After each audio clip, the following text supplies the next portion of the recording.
You're listening to Cattywampus.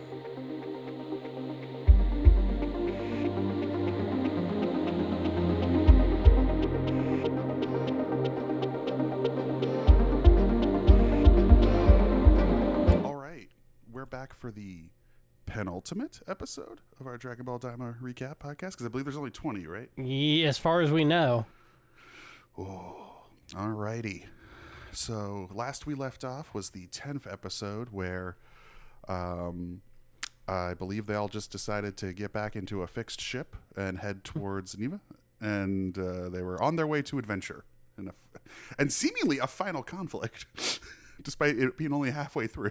So we're going to start off with episode 11. Steve, do you want to tell us what happened in episode 11 of Dragon Ball Daima? Sure.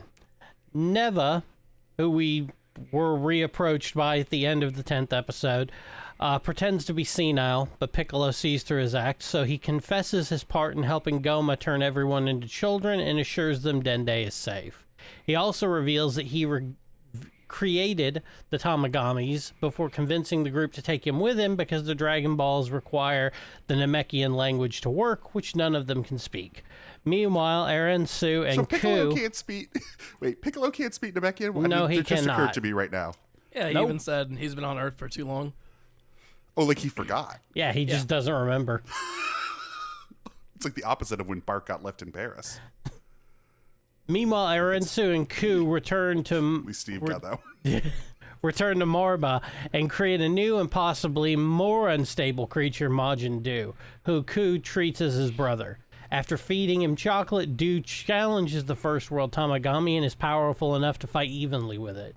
Goku's group reaches the Second World Tamagami and Vegeta challenges it. Watching on a monitor, Goma and Degetsu are shocked by Vegeta's power. The Tamagami knocks Vegeta into the water, where a kraken suddenly swallows him whole, horrifying everyone. I wasn't really horrified. Yeah, and Does it... How much do you have to resist the urge to not call them Tamagotchis? Because I... All day, every definitely day. gonna it's slip up. difficult. It's been difficult. So I have some... So Piccolo is Namekian. He was raised by them. It's just he's just been on Earth for... Piccolo's on Earth origin is Piccolo's origin is weird. Oh, so like when I know we're going to meet him in the first arc, but is the implication that he's actually been here a lot longer? Technically, We're just discovering him, like our heroes are discovering him. It's not like he's arriving. right. He's been there for quite a while, but it's also one of those that he was two people that used to be one person, and then one person died and had a son or reproduced. Oh, is that why one of the arcs is called King Piccolo and then Piccolo Jr.? Yeah. I see. Because they reproduce like through mitosis, right? Is that what it is? They're like asexually, like cloning themselves? Or Yeah, something? exactly. Gotcha. Okay. Still not sure how he forgot his own language, but Yeah, it doesn't. It's because the writer said so. I did like the little crack there when Neva was like, "Oh, Namekians are peaceful, and we don't use the power or our power for conflict." And everyone just in the wide shot kind of side eyes Piccolo. What have you been doing this whole time? Yeah, like, oh, I do like the revelation of like he's actually quite bad at being a Namekian. He's actually not the best Namekian. He's like the worst. Did you not try to take over the world on multiple occasions? I haven't even seen it. Even I know that's his deal. Even I'm like, isn't he like famously like a despot who turned good? Okay, so is the Namekians aren't from the demon realm. They just like discovered it and have been using it for stuff. Is that the revelation here? No, the revelation here is that the Namekians are originally from the demon realm. Okay, I wasn't sure if it was like, oh, is this like their phantom zone where it's like, oh, we've just been fucking around in here? But no, they're originally from here. Okay, and that's new. That's new information. Yeah, that's new information as of Daima. That's part of Daima's whole everyone's actually from the demon realm, it turns out. Retcon. Yeah, it's their retcon basically is just like, you got pointy ears, you're a demon. Also, Majin Du is not as fun as Majin Ku.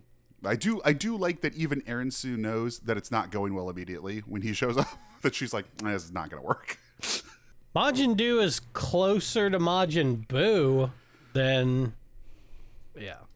Majin Ku was, because Majin Ku is intelligent, or at least showing some level of intelligence, where Majin Du is just fucking I'm dumb, give me chocolate. Do is It's a little closer of to mice and Majin men. Buu, and Ku is closer to Baby. Or whatever. Baby? Not Baby. What is he called? Just Kid. Is he just Boo? Kid Boo? Yeah, there's Kid Boo, there's Boo, there's Boohan, there's... They all just look like Kirby to me. I mean, they kind of are. It's all right because he loves chocolate. Is that what it was? And we're gonna find out later. Is it chocolate he's obsessed with in this? Yeah. I mean, Apparently so all far the it's been Majins chocolate. Yeah. Yeah. Well, I think we're gonna get there soon with episode 12, True Strength. Brian, you want to take 12? Yeah. 12. Vegeta frees himself of the Kraken, but is forced to go Super Saiyan 2. So I guess we are. Oh yeah. Yeah, like there was lightning bolts. They did Yeah, it. there They- was... they had a I could little tell a thing. difference this time. I was... Yeah. The Super Saiyan 2. Okay, so yeah, that I think You starting to see it? I okay. I don't want to get bogged down in Saiyan levels again. I did notice that at some point his hair goes like dark again before it gets bigger, and he presumably moves to yet another new level in this episode. Right.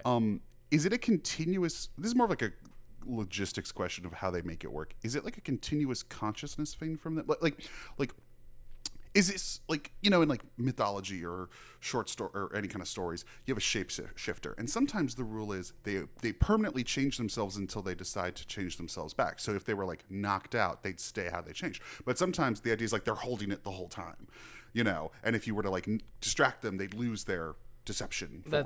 That's So how it is. Yeah. So in saying, yeah, that was my question. Is the way he kind of like turned it on and turned it off. Like I was like, okay, wait, if he like gets knocked out, does it just go away, or is he like stuck as like this? Yeah, no, angelic it goes being? away. There's actually a nice long plot point during Dragon Ball Z where, while training Gohan, Goku actually has Gohan purposefully stay in Super Saiyan 24 hours a day. Test of endurance. Yeah, in order to get his body used to it.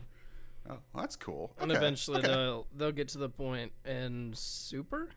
They basically bounce between forms because some of them are stronger, some of them are faster, and some of them take more energy. So they kind of like Gotcha. balance and, you know, dance around.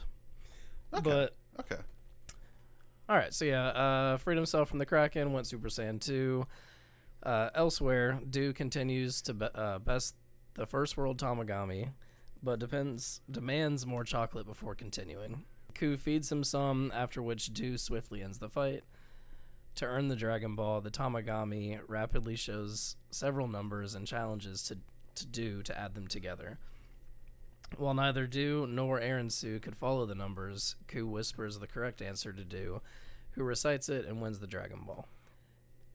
Goma and Degesu see this on the monitor and question Su's intentions. Meanwhile, seeing Vegeta and the Tamagami are evenly matched, Neva discreetly supercharges the latter, who then knocks Vegeta out. Once he regains consciousness, Vegeta goes Super Saiyan 3 and swiftly overpowers the Tamagami into submission. To earn the Dragon Ball, the Tamagami shows a word problem about an individual giving away biscuits before asking Vegeta how many the snake ate in the story. Realizing snakes do not eat biscuits, Vegeta wins the Dragon Ball after he answers 0. As the group heads towards the demon realm, Goma tells Degesu they must take drastic measures. It's real. The rooster has sex with all of them. Energy. It was very interesting because it was like, I like. It doesn't seem fair that the robot has a Kraken and Neva helping it. Like I don't Right. understand why can Goku step in and help Vegeta? Is that cheating? Because Right. it seems like the robot's got a lot of help. I think this might have been out of the show so far. This might have been my favorite episode. It has my favorite line so far that I hope they don't change a word of when they do the dub, which is when the robot goes, "The final challenge is mental arithmetic." They might not. They I hope probably that won't. stays exactly the same. I hope they keep that verbatim. When I read that, I actually laughed out. I was like, I have a true, actual, out loud laugh from the show. I was like, that's amazing. That's because I like that because the first one was a street hustle game. It was three card money, and then we have the word problem and a math problem. Although it was weird that the robot doesn't know the answer, but Majin Buu does, because Majin Buu like does it, and the robot actually has to wait for it to say if it's correct or not. The robot's like, So I guess the robot can't do math. I guess not like that. But it's a robot. I mean, it might Is be it a random. computer? I was gonna say it might be random every time, but yeah, I mean, he is. You know, you would assume he's a computer, but is he? I don't know what they are really. It was also super weird when the robot came to Neva at the end and was basically like, I failed. And Neva's like, nah, man, you crushed it. And the robot kind of like walked away. And I was like, wait, what is the robot's life now? Like, what is the robot What do? is my purpose? Eventually, the Dragon Balls get used, and I assume they go back to the robots. Oh, that's fair. That's fair. Because presumably that works the same way in the demon realm as Yeah. their Earth. Yeah. So now, our heroes have 2 and the villains have 1. That's where we're at. Yep. Okay. I will say this Alright. episode was it was sick finally seeing Vegeta go Super Saiyan 3. I wish I want to see it as an adult. Yep. But it was still awesome. I don't know, man. I like Kid Vegeta. I think he's cute. I think I do he's kind got of real like Kid tenacity. Vegeta a lot. Like, obviously I'm used to Kid Goku. I don't really have a I don't know adult Vegeta that well. Oh, also Kid Piccolo is really cute too, to be fair. Vegeta's like sassiness mixed with his size now Yeah. is just adorable. Kid Piccolo's kind of like a asshole 9-year-old. You know, he's like a little Yeah. bit older than them. he's just like alrighty, episode 13, in which we must expand, or we must delay the plot. Yeah, we're getting to a lot of that. All right, episode 13. As a last resort, Goma orders Dagetsu to disable all the Warp Lords. A thing he can do. Yeah, a thing that apparently they can just do with a switch. Oh, I It's got this weird. button. Guys, you know what I just remembered? I just have a button to turn off the heroes road. Goma orders Dagetsu to disable all the Warp Lords, seemingly trapping Goku and his friends in the second demon world. Simultaneously, Goku's plane crash lands after experiencing some more engine failure. While Bulma and Pansy complete repairs, the other explore surroundings when Neva realizes they've landed on a small bioluminescent jungle planet of monstrous giants, urging for repairs to hurry. They discover this when a large army of hamsters suddenly attack, but more so when a towering native demon child and his pet dog stamps toward the ship. While the child sits on a nearby plateau, the dog sniffs the group out, forcing the fighters to distract it while Bulma and Pansy finish repairs. Once repairs are completed, everyone boards the ship except for Goku, Vegeta, and Piccolo, who continue to distract not only the dog, but the child, who starts swatting at them, believing they are insects. Going Super Saiyan, Goku keeps the child at bay before flying away in the ship with others, where they ponder the many mysteries the demon world offer. Initially, before the giant kid, because it seems like he's a kid coming from school or something, showed up, before you could see that and what his design looked like, I thought this was going to be some kind of brain-breaking thing where the giant world is our world. And it turns out Dragon Ball does exist on Earth. It's just micro. It's the microverse from Marvel, or the quantum realms, what they called in the movies. I was like, that would be amazing.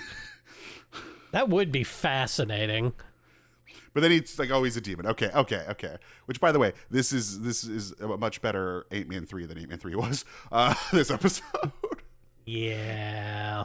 I did like this episode, but I'm still, I don't know, the show as a whole is still not really working for me. This seemed like a fun little side plot, kind of like the Dragon Ball episode where they go to the other world. I can't remember what it was called, with his other manga. Oh, that was disturbing and bizarre. Oh, the Yeah. Dr. Slump crossover, the 3 episodes. Just a random little side adventure where things are weird, and then they band together and leave.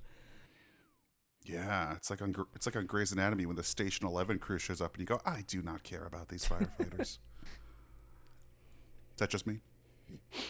I've seen like maybe 2 seasons total, but it's not been like consecutive episodes. I've just seen random episodes over the years. Yeah, I've watched so much of. I mean, it's the third most in terms of hours. It's probably the third longest I've spent watching a television show, with like number one being Simpsons, I think, because I watched. I'm like 20. I'm still like 10 seasons behind, but I still watched it for like 25 years. Yeah, And I then, think I was about that long before and I then the other one completely fell off. Law and Order, because I watched the entire 20-year run before it was canceled, and then I have not watched it since it came back, but it's still 20 seasons I watched Law and Order. Yeah, I'm not doing that. It was great. Sam Waterston, looking like Sam the Eagle, yelling at criminals. I mean, I will give you credit. He was, a good actor. Sam Waterston's not dead. I thought he was. Who was the one that died? Jerry Orbach died. Maybe that's who I'm thinking of. Oh no, hold on. Oh no, is he dead?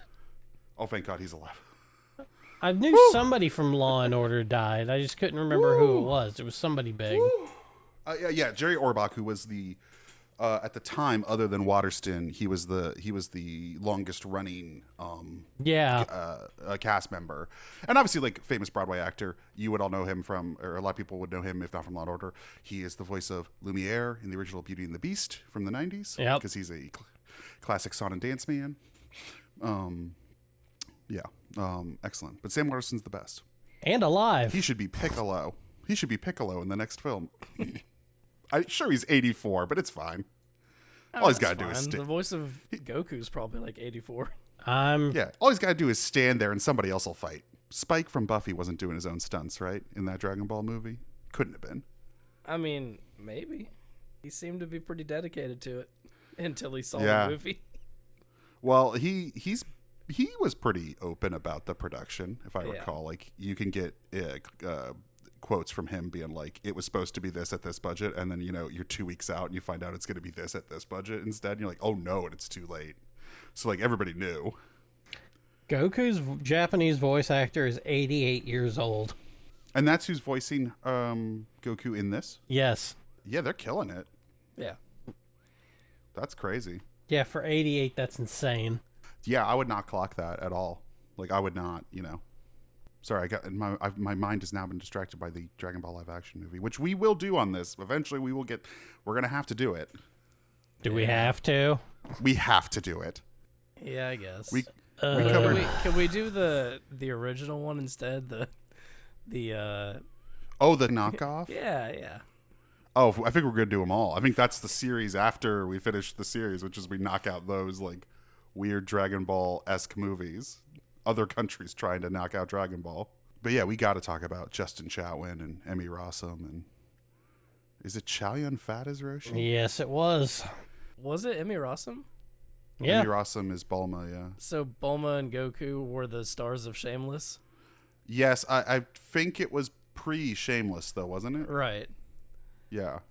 Yeah, I knew Goku was Justin Chatwin. Yeah, and that... Because he was in War of the Worlds. Spielberg put him in War of the Worlds, and whenever Spielberg puts somebody in a movie, people go, oh, is this the next big star? And it's like, or maybe he was just good for that one role in that Spielberg movie. And then, cut to Shia LaBeouf having a meltdown, and you're like, oh, whoops. But yeah, he was in War of the Worlds, and so they tried to make him happen, and it just wasn't, Still have no idea. To be fair, how they picked him for Goku. It was a very strange choice. But the thing about that movie is, like, you could have put anybody in it and they couldn't have fixed. Like, no one actor could have fixed any. There's no fixing it. Like, it's Chow Yun-fat is one of the greatest actors of his generation, and he is awful in the movie. Like, it's not fixable. I think you just don't do it. Like, I think that's the only fix. You certainly don't do it like that. Like, I think there's a way. Like whether it's good or not, whether it's accurate or not, you can make a decent movie with the basic. So Journey into the West has been adapted a bunch of times. Surely there's a way to loosely do this into a coherent movie. Because like a lot of movies, you can, but to get like the whimsical and just I don't know, like the dinosaurs and the I just don't see that in live action working. Yeah, I'm of two minds about it, because also it's like, hey, Blade Runner is one of my like favorite movies, and that movie's nothing like that book. Like, sometimes you can just take the bones of something and do something really different with it. We do not live in an era where people seem to want or accept that. Here's a crazy idea, like Now I'm like, you know how you adapt Dragon Ball? Don't set it in a fictional America. Set it in a fictional Europe. Make it even weirder. Make it a new, different, weird fairy. Like, Nope, Australia. This is France. This is Irish Dragon Ball. Master Roshi's basically like Master O'Flanagan. He's like Chief O'Hara from the '60s Batman show. All right, so episode 14. Yeah, I have no joke to end that. I got no. All right, episode 14, Taboo. Yes. As Pansy calls her kingdom to report their progress, Dagetsu gathers an elite group of Gendarmerie, known as the Gendarmerie Force. While he is unimpressed by their goofy nature, Goma orders them to guard his palace from Goku's group in case they get past the disabled Warp Lord. Though the Force is unconcerned, hearing the invaders are children. Finding the Warp Lord unresponsive, Goku uses his power pole to test the blocked access tunnels, getting electrocuted into unconsciousness. He got like Looney Tunes Home Alone style electrocuted, Yeah. but I went frame by frame and we did not see a skeleton, so I'm going to have to deduct points. Yeah. Neva intervenes and magically opens the tunnels, separating all three worlds, explaining that he created them to protect the second demon world from first world snobs and third world ruffians. Elsewhere, the Gendarmerie Force. I created the encounter second demon. It didn't occur to me that that's what he said until you read it that way. Yeah. And I'm like, I created this world to stop what I call the snobs versus slobs scenario. I created a demon world. Well, basically, he said, yeah, I did this to protect myself from the bourgeoisie and the poors. I read Karl Marx. I read the works of Karl Marx and thought, fuck them all. I created a third demon world. Elsewhere, the Gendarmerie Force encounter Ku and Du at a convenience store, befriending them by buying them chocolate. It skips over the fact that they, tried to buy the whole damn store.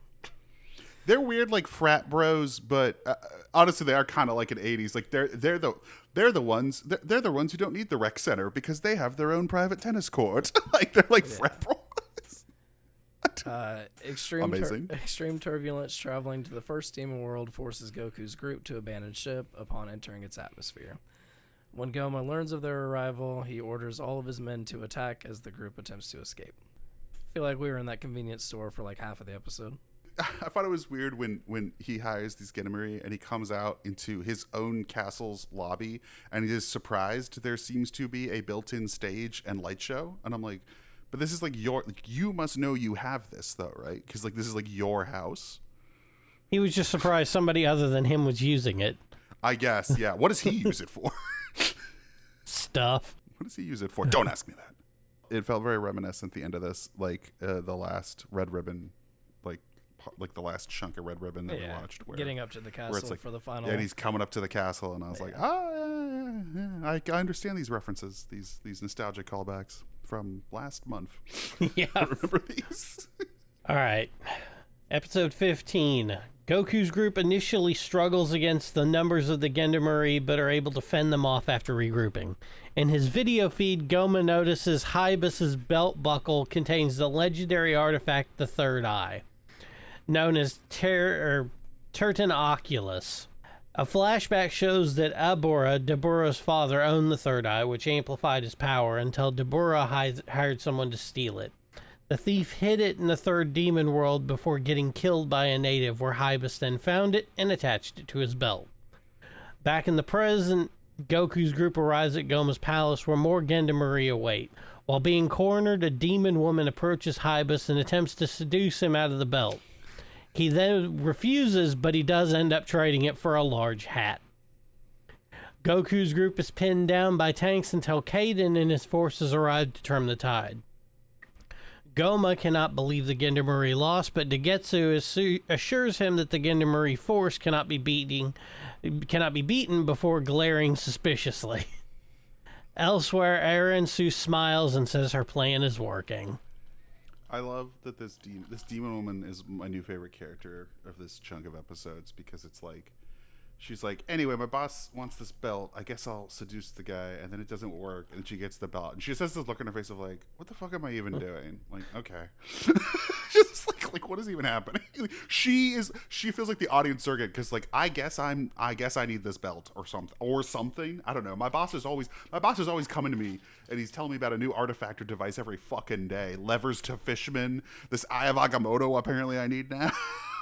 Like the MacGuffins never end with this fucking guy. But to be fair, it was a pretty sweet hat.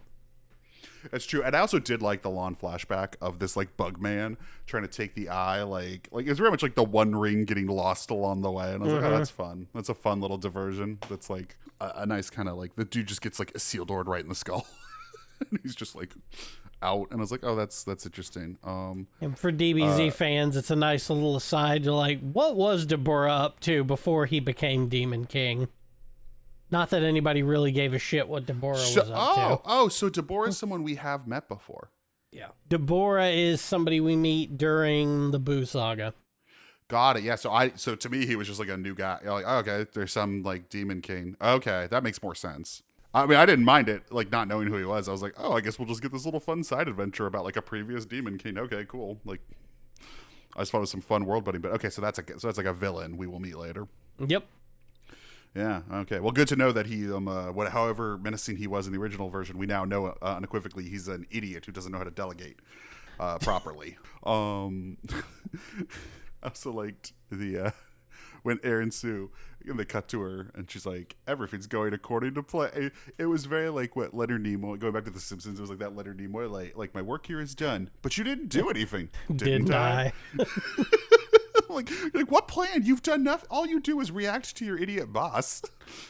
I did like the action in this though. I thought this was a fun my only beef with this episode is that at the very end, Goku goes Super Saiyan and just lays waste to everything, implying that he could have just gone Super Saiyan and laid waste to everything the entire time. But Steve, he's an idiot. That's fair. Steve, if there's one thing I know about this guy, he's not a thinker or a planner. I can tell you that much. Most of the people in this show are. Yeah, it'd be nice if somebody was like yelling at him after. It's like, you could have just done that? It's like in Infinity War when Scarlet Witch comes down and takes out like that weird death wheel. And is it Okoye who's like, why has she been in the tower the whole fucking time? Yeah. Yeah, so I guess Aaron Sue is the ultimate villain, is what we're kind of getting now, is that she's going to be the real threat. I'm not sure, to be honest. I mean, it stands to reason since Mixospitalik over there is not really a credible threat, nor has he has not been one since episode 1. It seems like Aaron Sue's like the brains behind all of it, and she's just kind of using everybody to get whatever she wants. It's a real the mayor / Miss Bellum from Powerpuff Girls. I am ready for the Han Solo storyline to like do something though. It does feel like he took a real back seat in this chunk of episodes, didn't he? He was like a big part of it, and then these 5, he's just kind of been like, I'm also here. Yeah, I'm here, guys. I don't know, like why, if you're going to set up his like betrayal or treachery or whatever, I feel like you would focus on that a little bit more. Maybe he's like Aaron Sue's like brother or something. I don't know. Or he's like, since now that you told me this other king is like a previous character, maybe he's like the son of like King Deborah or something. Maybe he's the rightful heir. Oh, he's an Aragorn to this Deborah's idiot bugman Isildur. Yeah, I am wondering how they settle that whole like, okay, clearly the king is going to be deposed by the end of this story. Yeah. So who is the new king? And I'm trying to figure out who that's supposed to be. Is it just gonna be Pansy's dad? I don't think it's Pansy's dad. It doesn't feel like Pansy's dad. It feels like Pansy's dad will go back, and it's gonna be Han Solo, who has a name, but I'm just gonna call him Han Solo because I don't remember. Glory hole. Sorry, Glorio. That's right. That sounds like a Street Fighter character, but from like a later entry that nobody cares about. You know, that's left culture. Where you're like, did you know there was a Glorio? You're like, okay, I'm sure. I really enjoy Google's new AI and how it's like. I'm just looking up how many episodes this is gonna be, and it's like the finale aired on February 28th, 2025, and I'm like, oh, okay, you time traveled. Did it? That's cool. Wow. I believe it is 20. The question is whether or not they do more. But this is the last thing that he was involved with, though, right? Yep. Yeah. And they haven't really talked about like what their plans are for the future. No, it doesn't sound they like. they ended the manga. They said indefinite hiatus. So I don't know. Yeah, I mean, yeah. I mean, It's because they don't know. obviously- I mean, it's fair. Like they don't have a plan, which I think is fair. I mean, I think they do have some sort of plan. I think they're just respectfully putting distance between his passing and what they do next. Yeah, I'm sure they have. I'm sure they have options. I'm sure they've been like, okay, what should we do? But like, obviously they're not in a rush, and this was going to come out anyway, and so this is like filling the void a little bit. That like, here's a new Dragon Ball show that's airing, over the course of 20, half a year. I was wondering if they would do another movie. It feels like it's about that time. I mean, they may announce something after this is over. They don't want to take the wind out of the sails that is this show right now. Yeah, I was gonna ask with the movies. Do the movies try to like avoid when a show is airing? Do they try? Is it No. or is it like Typically. is it like the Disney Marvel thing where they're like, I don't fucking know. Here's a trailer for the third movie before like we're about to get a Fantastic Four trailer, but there's 2 more Marvel movies and two Marvel shows that will come out before we're about to get. Right. And you're just like, this is too much. Like, get excited about the 6th thing to happen this year. You're like, wait, what? The other things haven't happened yet. Wait a minute. I was kind of surprised to see they're doing the Fantastic Four trailer so early. I did think they were gonna wait for the Super Bowl. I think so it comes out in 5 months. So they usually don't. In the past, when they've had 3 movies, they usually don't. They've done like February, May, November, or February, June, November. But they're not doing that because, well, you see, they had saved November for Blade. Which only got taken off the schedule like November 2 years ago. November like this year as well. November 2068.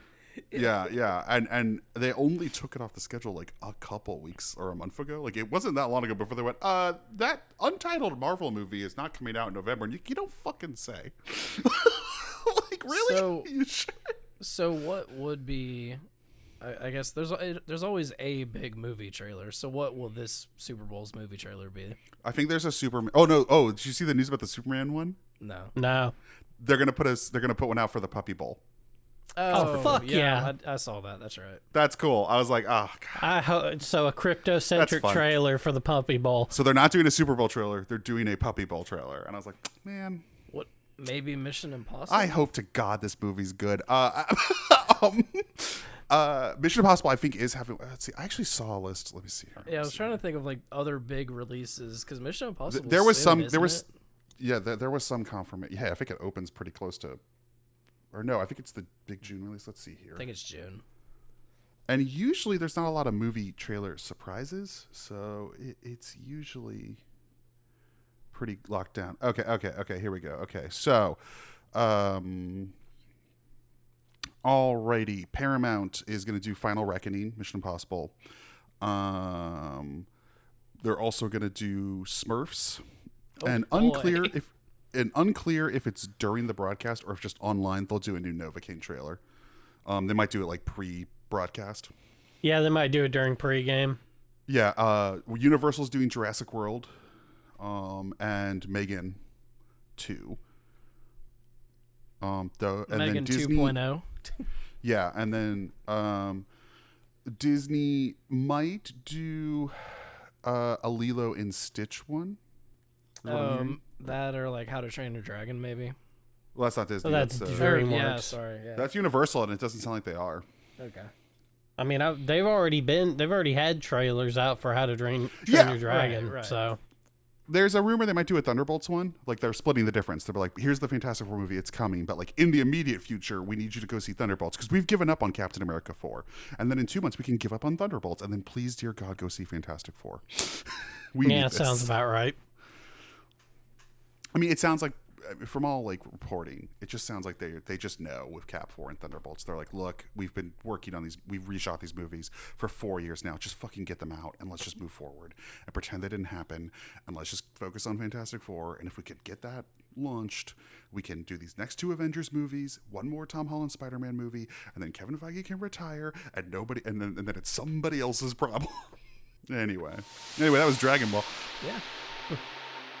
You've been listening to Cattywampus.